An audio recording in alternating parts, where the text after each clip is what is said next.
السلام عليكم مشاهدينا الكرام، مرحبا بكم معايا في حلقه مسلسلكم شيق رائع، مسلسل قلب الاسود. حلقه رائعه بزاف، حلقه اللي فيها بزاف ديال الاحداث. غادي نشوفوا كيفاش غادي يجي الطبيب وغادي يقول لهم بلي غادي ندير لكم تحاليل ديال زرع الكليه باش نعطيوها لصامد. وغادي نشوفوا الهدايه اللي كانت جايه باش تقول الحقيقه الحسين، واش غتقولها ليه ولا لا. غادي نشوفوا البنات هنايا مسكينه فوتون اللي غادي تلقى باللي كتبوا عليها كلام الخيب بزاف، باللي هي وحده فاسده. وغادي نشوفوا كيفاش غادي يهجم معها واحد الراجل اللي غادي ما غاديش تسكت ليه طبيعه الحال، وغادي نشوفوا شنو غادي تكون ردة الفعل ديالها. غادي نشوفوا بزاف ديال الاحداث اللي غادي يوقعوا في هذه الحلقه. كنطلب منكم ما تنسونيش من اللايك واشتركوا في القناه الا ما كنتوش مشتركين. وشكرا لكم بزاف على التعاليق ديالكم وعلى الحب ديالكم وعلى القلوبات اللي كتحطوا ليا. الله يفرحكم، الله يعطيكم من حيث لا تحتسبون يا ربي. الله يفرحكم باي حاجه تمنيتوها. شكرا لكم بزاف. غادي نشوفوا نوح من بعد ما عرف الحقيقه باللي حكمته هي اللي كانت السبب في اسقاط ديك السياره فاش كانت ملاك ونريمان. غادي يعرف كل شيء وغادي يمشي ليها وغادي يبغي يصفيها ليها. هادشي كامل غادي نشوفه في الحلقه ان شاء الله. ما نطولش عليكم باش ندخل معكم في التفاصيل ديال الحلقه، وكنطلب منكم ما تنسونيش غير من الاشتراك وتفرجوا في الحلقه من الاول حتى الاخر. واذا كنتوا تفرجتوا كامل كنقول لكم شكرا، شكرا جزيل الشكر مسبقا. الله يحفظكم ليا والله يخليكم صحيحتكم، وشكرا حيت الصراحه بدات القناه ديالي كطلع شويه شويه. الله يحفظكم، الله يخليكم صحيحتكم، الله يفرحكم يا ربي كيما كتفرحوني. وشكرا بزاف على المتابعه ديالكم. باش ما نطولش عليكم ندخل معكم في التفاصيل ديال الحلقه. فين خلينا في الحلقه اللي حطيت لكم. ملك كانت غاديه وكانت كتخشي التليفون في الصاك ديالها، غادي تضرب، هي غادي تخرج في جهاد وغادي تطيح لهاديك القرعه ديال السيرو اللي تولي خرج من الفرماسيان. وهنايا غادي تحضر باش تجمع معاه وهي فرحانه. قالت ليه يعني رجعتي من بعد ما عرفتي بلي الاب ديالك كاين في المستشفى؟ غادي يقول لي غادي يقول لها يعني انت قريتي الرساله ديالي كنت كنتوقع بلي انت غادي تشد ديك الرساله وغادي تقطعيها. قالت ليه المهم يعني الا برا الاب ديالك غادي تعاود ترجع عاوتاني ياك؟ وغادي يقول ليها واش انت بغيتيني نرجع؟ وهي كتشوف فيه وهو يقول لها واش ما كايناش حتى شي فرصه اخرى امالك تسمحي لي زعما؟ قلت ليه لا، حيت انت جرحتيني بزاف ما يمكنش ليا نسمح لك، حيت انت جرحتي لي قلبي ماشي مره ماشي جوج. قال ليها كنطلب منك وكيتوسل ليها، قال ليها سمحي ليا وغادي نعوضك على داكشي كامل اللي درت. وغادي اصلا ديما زعما كنشتم راسي وكن كنكره راسي على داكشي كامل اللي درت لك. ربي لما عطيني فرصه اصلا رجعت على قبلك. قالت لي كون ماشي هاد الجنين اللي فكرتي عمرك ما غادي تسمح ليا وعمرك ما غادي ترجع معايا.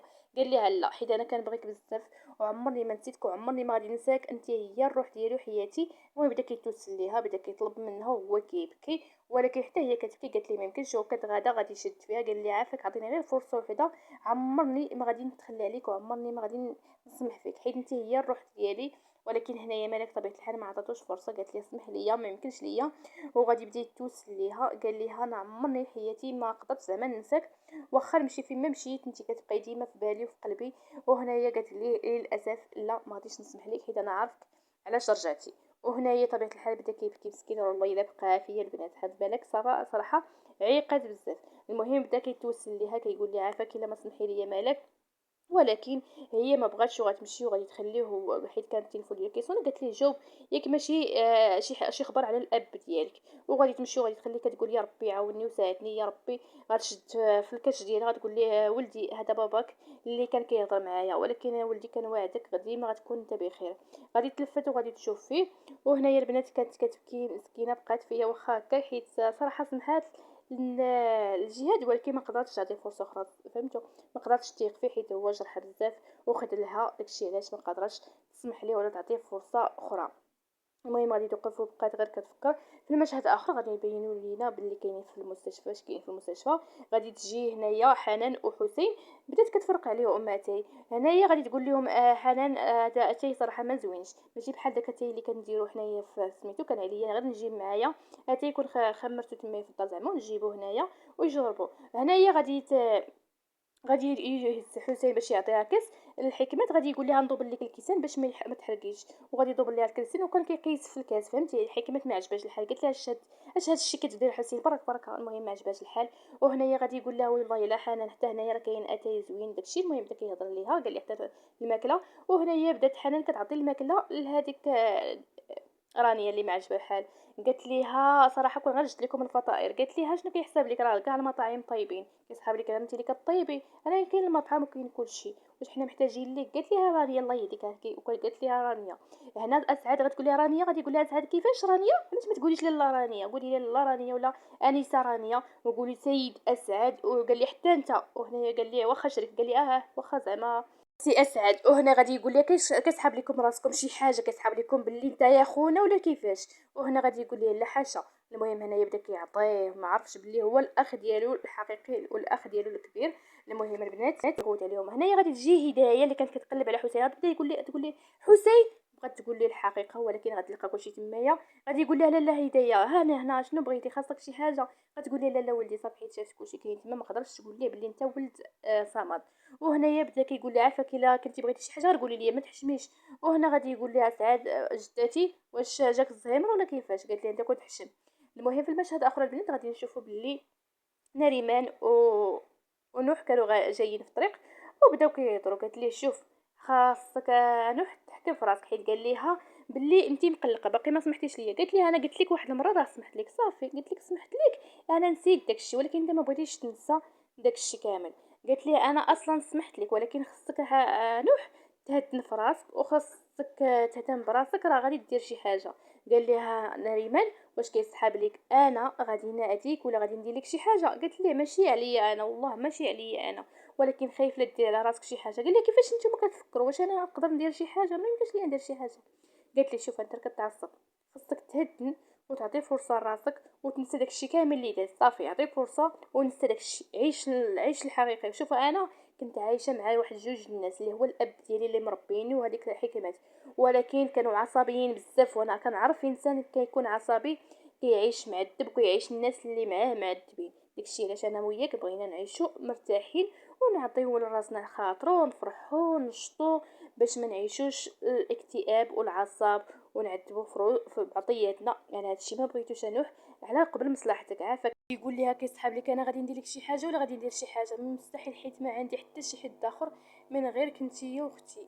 غادي تقولي انا عارفه هادشي ولكن انت ما بغيتكش تعذب، حيت الناس اللي كيعيشوا زعما هاد النفسيه كيعيشوا معذبين. وقال ليها صراحه خليتيني نكون مرتاح انا ريمان، شكرا لك بزاف صراحه، واش انت هي الطبيبه النفسانيه؟ قالت لها بصح.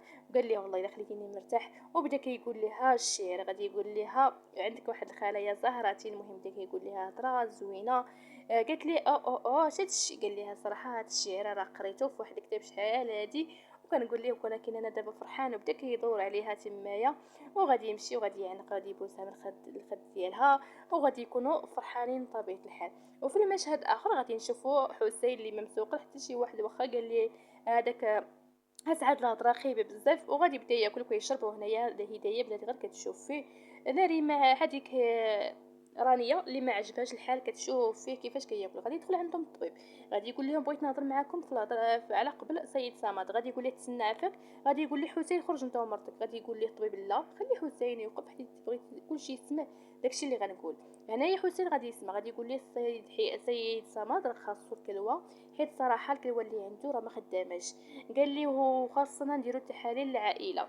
هنايا غادي يقول لي حسين اش دخلوا في هذا الشيء؟ قال لي بغينا حتى السي حسين يدير التحاليل. قال لي اسعد اصلا هو ماشي من العائله. قال لي زعما كنقصد باللي اسعد حسين ومرتو وكاع الناس اللي خدامين عندكم يديروا تحاليل. هنا طبيعه الحال هدايا عارفه اش كاين وبدات كتبتسم، حيت عارفه باللي هما بغاو ياخذوا الخلوه ديال حسين. والمهم البنات غادي نشوفوا حسين اللي غادي يقول لي انا فدا السيد صمد، يعني نقدر نعطي روحي الا بغى، الا كانت الكلوه ديالي كتناسبو ولا الكلوه ديال مرتي مرحبا. حال انا البنات غادي تصدم بعد ما سمعت هاد الهضره، ما غاديش يعجبها الحال حيت هي ما بغاش تعطي الكلوه ديالها صامة طبيعة الحال. وهنايا غادي تقول ليه هذيك رانيا انا مستعده نعطي لبابا الكلوه ديالي. قالت ليه ولكن انت ضعيفه ما غادي ما يمكنش ليك. قال لها لا ماشي هادشي ما زعما كيتعلق بشي واحد ضعيف ولا شي حاجه. المهم غير الانسان ما يكونش كياخذ شي دواء ولا ما يكونش عنده شي حاجه. يعني هنايا حكمت غتعرف بلي هي ما غاديش تعطي الكلوه ديالها لخوها. غادي تقول لي انا مستعده نعطي لخويا الكلوه ديالي. غادي يقول لها ولكن انت لاله حكمت ياك ما كتاخدي شي دواء ولا شي حاجه؟ قالت لي لا انا كناخذ غير الدواء ديال الضغط وديال الفقر الدم. المهم بدات كتقول لي، قال لي لا ما يمكنش. قالت لي واخا هادشي ماشي زعما شي حال ماشي شي ضغط، زعما حتى شي واحد ما يعرف بلي ما كيعرف بلي انا كناخذ الدواء عادي زعما. قال لها لا ما يمكنش، هي غير كتقول لك حيت عارفه راسها الا قالت ليه هكا ما غاديش تعطي الكلوه ديالها. فهمتوا يا البنات؟ يعني هي ما مستعداش تعطي الكلوه. هنايا كنشوفوا هذيك هدايا، حيت هدايا صراحه كتسيس كلشي، كتعرف شكون اللي كيكذب وشكون اللي كيقول الحقيقه. المهم البنات في المشهد اخر غادي نشوفوا هنايا ناس مجموعين قدام المحل ديال الفوتون ديال الزرابي. غادي تهبط فوتون من السياره ديالها تمشي تجري، غتلقى باللي كاينين البنات بزاف ديال الكتبه كتبوا عليها تمايا وتسقوا ليها الكتبه تمايا.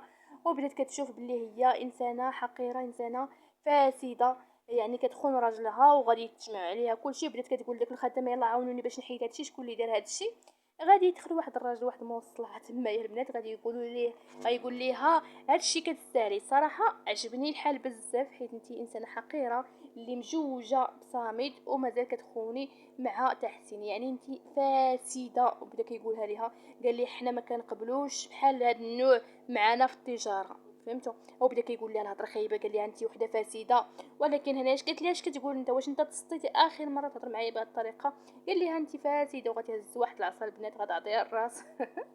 صراحه عجبتني. وغادي يقول لها ياك والله حتى ندخلك للحبس. قالت لي اللي في جهدك ديرو، انا اللي غادي نعيط للبوليس. غتقول لذاك الخدم اللي عندها عيطوا للبوليس. وهنايا البنت غادي نشوفوا حسين اللي غادي يجمع الرجال تمايا، وبدا كيقول لهم السي صمد مسكين راه محتاج لينا في هذه اللحظه، يعني حنا خاصنا نوقفوا معاه وقفه الرجال. لا حنا لا عيالاتنا اللي كانت الكلوه ديالنا مناسبه السيد صمد غادي نعطيوها ليه. الا بغى روحي انا نعطيها ليه، حيت هو صراحه هو اللي طلع فينا، هو اللي فين ما كيكون عندنا شي مشكل كيحلوا لينا. قال لي ياك سيدي، قال لي هذاك الدريه وكلشي كيشوف فيه، يعني كيشوف ديك الطريقه اللي كيهضر حسين. وهنا غادي يقول لها واحد فيهم لا انا خويا ما مستعدش نعطي الكلوه ديالي لشي حد.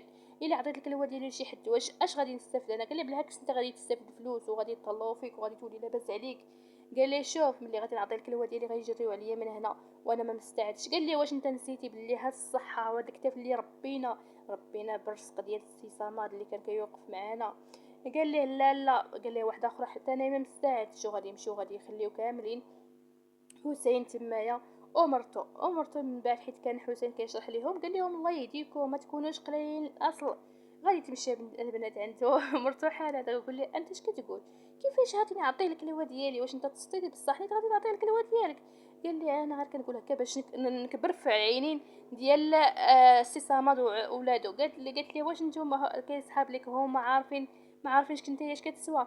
قال لي واش انت تسطيتي؟ واش انا غادي نعطي الكلوه ديالي لهذاك صمد؟ قال لي قالت لي شوف الا عطيتي الكلوات ديالك ياك عمرك ما غادي تحلم بيا مازال. غادي ندفع الوراق ديال الطلاق وغادي نطلق منك. عندك يسحاب لك هما الا كانت اصلا عندهم الكلوه ديالهم كتناسب صامت غادي يخبيو داكشي وغيجيو عندك انت، غادي يقول لك انت انا مناسبه الكلوه ديالك معاه، يعني انت اللي غادي تبرع. قالت لي ولكن ديك الساعه الا تبرعتي والله حتى تنساني انا قلتها لك وغادي نطلق منك. انا مستحيل نتزوج بالراجل عنده كلوه وحده. وغادي تمشي البنات وغادي تخليه هو غير كيشوف. قال لي ما كتعرفينيش حنان، ما عرفش بلي هو اللي غادي يتبرع بزاف الصامد. يعني شوف البنات راه الا ملي كتقولي شي حاجه راه ربي كيسواجب الدعاء ديالك ولا الهضره ديالك. هنايا البنات كنشوفوا فوتون اللي جاو البوليس من بعد ما جاو. قالت لي بغيت نشكي بهذا السيد، حتى هو قال ليها بغيت نشكي بهذا السيده راه ضربتني. السي المحقق شوف شنو دارت ليا. غادي يقول ليه بجوج بيكم غادي تمشيو معانا، وغادي تقول ليه فوتون مرحبا وغادي تمشي طبيعه الحال معاه. وغادي نشوف واحد الراجل جا عند هذاك منير ولا ما عرفت اللي خدام معاه فوتون. غادي يقول لي عافاك عطيني النمره ديال لاله فوتون. قال لي علاش؟ قال لي عندي شي حاجه غانا بغيت نعطيها ليها. قال لي صافي واخا. هنايا كان داك الراجل كيقول لهم عافاكم دوني المستشفى، هاد المره راه تعدت عليا راه هرست ليا راسي، غادي ندخلك للحبس حتى شي واحد ما غادي يخرجك حتى داك تحسين. وهنا كيوصلها واحد الفيديو البنات كتشوف كتعرف باللي صافي مشى فيها داك الراجل. بدات كضحك عجبها الحال. قال لي والله حتى ندخلك للحبس. قال لي ديوني للمستشفى عافاكم راني كننزل بزاف. قال لي ماشي لهاد الدرجه قال لي هذاك البوليسي.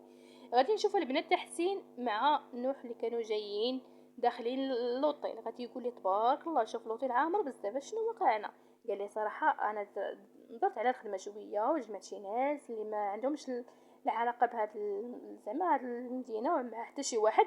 سمحوا لي داكشي علاش انا خدمت مع درت زعما داكشي اللي خاصني ندير خدمت يعني. قال لي مزيان والله تبارك الله عليك. قال لي انا ندخل باش نشوف. قال لي لا بالعكس جلس تفضل مرحبا بك غادي يجيبوا لك اتاي ولا القهوه. قال لي واش انت خايف لا نتخاصم مع الدراري؟ قال لي لا بالعكس حنا كنتعلموا منك. انت هو القدوه ديالنا وبغينا نهتموا بك. غادي يمشي هنايا نوح وغادي يتلاقى مع واحد الراجل كان كيسول على حكمت. غادي يمشي عنده غادي يقول ليه شكون انت اللي كتسول على حكمت؟ قال ليه شكون انت؟ قال لي غير قول لي انا مول هنا. غادي يقول ليه لاله حكمت جات عندي وخدات من عندي واحد السياره، قالت لي تكون قديمه وتكون سريعه. وبدا كيشرح لي هذيك على ديك السياره. قال لي واش رماديه؟ قال لي اييه باش عرفتيها؟ قال لي غادي يقول لي عرفتو صافي هذا الشيء المهم عرفو صافي. غادي يقول لي شوف اخويا انت سير خذ لك واحد الكاس ديال العصير لهي وقول السميه شربوا على خاطرك. قال لي شنو كتقول انت؟ قال لي شربوا وبرد على راسك والله يكون فيك في العوان، حيت هذيك حكمات ما غاديش تعطيك فلوسك، يعني ما تاخذ من عندها حتى شي ريال، والله يعوضك اخويا على داكشي كامل اللي خسرتي. وغادي يقول لها شنو كتقول انت؟ قال لي هادشي اللي كاين، سمح لي غادي نمشي دابا انايا وسير تاخذ لك واحد الكاس ديال العصير ديال الليمون وبرد على راسك وصافي.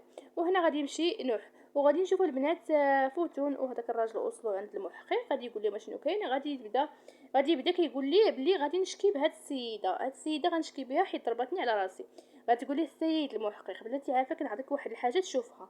غادي يقول لها شنو هي. غادي تعطيه هذاك الفيديو غادي يبقى يشوف فيه كيتفرج فيه وبدا كيستفز فيها وكيقول لها بلي نتيا واحد المراه اللي فاسده، واحد المراه اللي حقيره اللي كتفسد على راجلها. المهم غادي تقول ليه شوف هاد الراجل اخويا راه اتهمني في شرفي واتهمني بداكشي اللي ما فياش وقال فيا هضره خايبه بزاف. وغادي يقول ليه شوف اسيدي هاد السيده راه هادشي اللي كاين ملي قالت ليه واقيلا هو اللي يكتب عليا داكشي. قال ليه لا ماشي انا ما نكذبش، انا فرحان حيت شفت داكشي، حيت بغيت نجري عليك من تما حيت انت هي واحد المراه اللي فاسده. قال ليه اش كتقول انت؟ قال ليه شوف واش انت غير تجي تقول للناس بحال هكا؟ قال ليه بجوج بكم غادي تمشيو بحالكم. قالت ليه فوتون لا انا بغيت نشكي بهذا الراجل. فهمتوا؟ قالت لي بغيت نشكي بهذا الراجل حيت اتهمني في شرفي وقال فيا الهضره اللي ما فياش. قال لي حتى انا. قالت لي ولكن انا بغيت نشكي به باش حتى نتوما ديروا خدمتكم السي محقق شوفوا شكون اللي كتب هذاك الشيء كامل. قال لي صافي واخا. هنايا البنات غادي نشوفوا واحد البوليسي كاين تما غادي يهز التليفون ديالو غادي يعيط لتحسين. غادي يقول لي السيد تحسين. قال لي لاباس؟ قال لي انا واحد المحقق راه كاين تما واش عقلتي عليا؟ قال لي اييه عقلت عليك. قال لي واش عندك شي مشكل واش خاصك شي حاجه؟ مرحبا. قال ليه لا ماشي عليا انا ولكن لاله فوتون راه كاينه عندنا في المخفر ولا في لابريكاز راه عندها واحد المشكل مع واحد الراجل تخاصموا راه شنو كاين. قال لي شكرا لك بزاف ما غاديش ننسى لك هذا الخير غادي نجي دابا. هنايا البنات غادي نشوفوا جهاد اللي كانوا واقفين وجالسين كاملين، يعني جهاد كان واقف. المهم هنايا كانت رانيا كتبكي وكلشي حزين. غتقول لهم حكمه الله يهديكم علاش بحال هكا نتوما علاش كلكم حزينين بحال الا وقعت شي حاجه لخويا؟ قالت لي رانيا خايفه على خويا خايفه على بابا بزاف. قالت لي حتى انايا خايفه على خويا قوي بزاف ويعني الا بغى روحي غادي نعطيه ليه. وبقاو كيشوفوا فيها. قالت ليه بلي خويا راه واحد الانسان اللي قوي يعني ما تخافوش عليه. وبداو كيشوفوا فيه ملي قالت ليهم بلي الا بغى الروح ديالي انا غادي نعطيه لخويا. وهنا هدايا عرفاتها وكلشي بدا كيشوف فيها وحتى كيبتسموا. في المشهد الاخر غادي نشوفوا هنايا نوح اللي وصلوا البنات لقدام المستشفى، يعني جا لهاديك حكمت. غادي يدخل وغادي يسول في ديك السيكوريتيه. غادي يقول ليه عافاك وشحال الغرفه ديال ولا البيت الغرفه اللي كان ناعس فيها السيد صمد صنشلان؟ قالت ليه الرقم. وغادي يمشي. هنايا كانت حكمت اللي قالت لهم دابا الا الكلاوي ديالكم كاملين ناسبين صمد شكون غادي يتبرع؟ غادي يقول لها اسعد انا. غادي تقول لها ييه انت طبيعه الحال حيت نتايا بغيتي تكون بطل في العينين ديال الاب ديك باش تاخذ كلشي. غادي تقول لها حكمت هذيك هدايا الله يهديك حكمت. قالت لي بدا بغيت غير عندي فضول باش نعرف شكون اللي كتفضلي نتيا. اكيد جهاد حيت نتيا ما غاديش تضحي بولاد بنتك باش تكون عندهم كل واحده. غادي تقول لها شنو كتقولي انتي؟ انا عندي ولادي بحال اللي عنده الجسم قوي هو اللي غادي يتبرع بالكلوه. قالت لي اي. قال لي هنايا هذاك جيهان واش انتي بغيتي زعما تخلي بيناتنا زعما بغيتي تشبكيها بيناتنا يعني باش نتخاصموا ما هذاك الشيء ما غاديش توصلي ليه. قالت لي لا لا انا ماشي على هذا الشيء انا غير كنضحك معكم واش ما بغيتوش نضحك معكم حتى شي واحد. قال لي هنايا جيهان لا ما تحكيش معنا ما بغيناش هذاك الضحك. قالت لي ناري شحال نتوما خايبين. وهنايا حتى هدايا قالت ليها واش نجيب لك الفطائر نجيب لكم ما تاكلوا؟ قالوا ليها لا كل واحد كيقول لها لا. قالت لي صراحه نتوما ما كتبغيوش حتى شي واحد يضحك معكم ولا يهضر معكم. غادي تنوض باش تخرج وكان جيهان واقف حدا الباب. غادي تقول لي خليني ندوز يعني خلاها بالزيت يعني ما مسوقش ليها. وغادي تخرج. غادي تقول هنايا هدايا الله يهديها هاد المراه شحال خايبه وشحال قلبها خايب. غتكون هنايا هذيك حكمات كانت غاديه وهي كتمشى هدايا غادي تقول لي هاد المراه كاع ما كتشبعو، بداو كيبتسموا. هنا غادي يشوفها نوح حيت كان جاي ليها نيشان، وغادي يمشي ليها نيشان وغادي يقول لها دخلي معايا بلا صداع. غادي تقول لها شنو كدير انت، غيخلعها. غادي يوريها داك المسدس، غادي يقول لها قلت لك زيدي معايا، قالت ليه راه غادي نغوت. قال لها شوفي الا غوتي اخر حاجه غادي تقوليها في حياتك كامله انا قلتها لك. وهنايا غادي تدخل حيت كانت خايفه بزاف، وغادي تقول لي علاش كدير بحال هكا. قال لي انا عرفت فتحتي صافي. قالت لي شنو كاين. قال لي عرفت بلي نتيا اللي حاولتي باش تقتلي نريمان وحتى ملاك. قالت لي اش كتقول انت، واش انت طايح على راسك، واش انت هبيل. قال لي هادشي كامل عارف، واش كتعرفي هاد السميه. غايقول لها السميه اللي كانت كراد عنده. غتقول لي لا ما كنعرفهوش. قال لي هلا كتعرفيه، قولي لي الحقيقه دابا ولا غنصفيها لك. وغادي يجبد ليها البنات داك المسدس وغادي يحطوه فوق راسها. غادي يقول لها يلا قولي لي الحقيقه ولا غادي نصفيها ليه. قالت لي لا انت ما غاديش تقدر دير، زعما انت ما تقدرش دير بحال ما هكا. قال لها واش بصح انا ما نقدرش ندير، وانت باش كتعرفيني، واش كتعرفيني مزيان. وهنا بقات كتشوف فيه. قال لها شوفي انا واحد انسان اللي معقول، وانسان اللي كانت عزيزه عليا الحقيقه وما كنحملش الحقره ما كنحملهاش. داكشي علاش غنصفيها لك. انت ما ماشي مرا، انت ماشي الام اللي حاولتي باش تقتلي البنت اللي ربيتيها هاد السنين كامله. قالت لي لا ماشي هكاك. وحاول المهم بدا كيستفز فيها وقال لي والله حتى نصفيها لك الا ما قلتيش لي الحقيقه. يلا دابا قولي لي الحقيقه، علاش حاولتي تقتلي هذوك البنات مساكن اللي ما عمرهم اذاو شي حد ولا تعداو على شي حد. يلا قول لي علاش. قالت لي لا ماشي هكا. قال لي بنتك اللي ربيتيها وكنتي كتقولي عليها بنتك وضرب وسميتو درتي راسك باللي انت بطاله، يعني انت اللي عتقتيهم. يلا قولي لي. قالت لي شوف ربي كيشهد عليا باللي انا ما بغيتش نقتل حتى شي واحد. ما كنتش عارفه بلي ناريمان كاينه في الطوموبيله، وزيدون كنا بغينا غير نخلعوا ملاك ولا تكون حادثه بسيطه باش يطيح ليها الجنين اللي في كرشها. وهنا طبيعه الحال غادي تستفز نوح من بعد ما قالت هذيك الهضره. قال ليها وشكون انت باش تقتلي ولد اختي. وبدا كيغوت عليها. قال لها اليوم شهدي على روحك، يعني اليوم غادي نصفيها لك حكمت. قالت ليها العار لا عافاك ما تدير لي حتى شي حاجه. انا ما كنتش زعما معوله باش نقتل الملاك ولا ندير لهم شي حاجه خايبه. انا كنت بغيت غير باش طيح داك الجنين وصافي، باش ما يدخلش داك الجنين معنا زعما في العائله، فهمتوا. وهنا غادي يقول لها انت حقيره، داك العقل ديالك مسخ بزاف. وغادي يقول لها غادي تفكر الهضره. يلا كان بغى يصفيها ليها، والله البنات الا كان غادي يصفيها ليها، ولكن غادي تفكر الهضره اللي قالت ليه نريمان. قالت ليه نتايا واحد انسان اللي رائع، ولكن بديك العصبيه اللي عندك غادي تهدي راسك وغادي تخرج على راسك. هنا غادي يقول لها عندك الزهر، ما غاديش انا نخسر نضيع حياتي ولا نكون مجرم على قبل داك الدماغ عندك المسخ، يعني يلا خرجي عليا من هنا. والله غادي يحل عليها الباب. غادي يقول لها تسني بغيت نقول لك جوج كلمات. شوفي اول حاجه عمرك ما تقربي مني ولا من اختي ولا من نريمان ولا من الام ديالي ولا من خويا تحسين ولا حتى من خالتي امينه وهذيك المره اللي معاهم حتى هي. وغادي يقول لها خرجي هنا. غادي تخرج البنات حكمات غادي تخرج كتقرقب، يعني كلها كتشطح وهي خايفه بزاف. البنات غادي ترجع للغرفه وغادي يبقاو يشوفوا فيها، يعني هي صافي دموع في عينيها وكانت خايفه بزاف واحد الحاله خايبه. المهم هنا البنات وصلت معكم لنهايه الحلقه. كنتمنى يا ربي تعجبكم وتنال الاعجاب ديالكم، والى عجبتكم لا تبخلوش عليا باللايك ديالكم واشتركوا في القناه فضلا وليس امرا. الله يرحمكم الوالدين. خليتكم في امان الله وحفظه.